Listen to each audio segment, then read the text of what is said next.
Video được Việt hóa bởi Ngọc Tân từ group tài nguyên dựng phim. Your project settings are really important, and it's going to really depend on what kind of project you're working on. We're going to set up our project settings for what we're generally working on in this training, and I'll give you some tips for setting them for your own projects. Down here in the lower right-hand corner, there's this little cog icon, and that's called project settings. So when we click that, that brings up the settings for our project.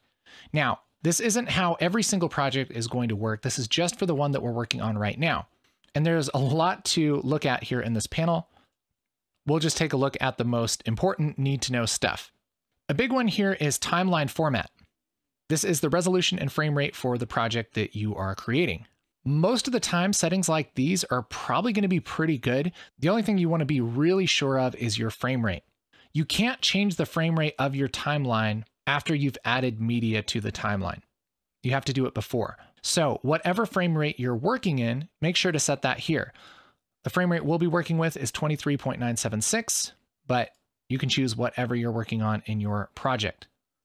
The frame rate that you choose here will usually be the frame rate that you shot with unless you're trying to do something crazy.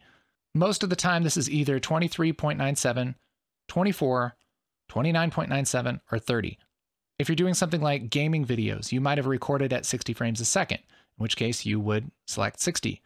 But most of the time, you'll set this for what most of your footage is shot at.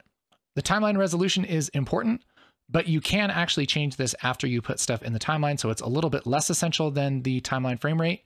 But again, you want to generally set this to whatever your output is.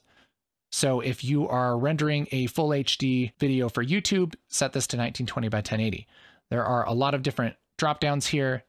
Some of these are not available in the free version of Resolve. For instance, something like 8K Ultra HD, that's only available in the studio version. But if you want to do UHD, you can click that. Most of the time, for most things I do, it's 1920 by 1080 at 23.976. Video được Việt hóa bởi Ngọc Tân Down từ here group under tài video nguyên dựng monitoring, phim. this is only stuff that you would worry about if you had an external monitor. Something's hooked up with a special Blackmagic card. There are some other things to look at here in the master settings, but the most important section here is the timeline format.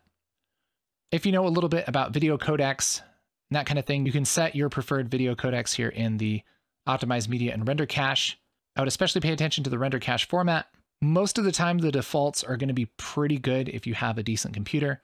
I'd also take a look at the working folders because these are where it's going to put kind of the extra files that Resolve makes on your system. And you want to make sure that this is on a hard drive that has plenty of room and is fast enough. And I think it defaults to your C drive, which might not be ideal depending on your system. But as far as the essential project settings, that's pretty much all I change most of the time. Once you feel good about everything here, go ahead and hit that save button. And now we have our project set up. Video được Việt hóa bởi Ngọc Tân từ group tài nguyên dựng phim.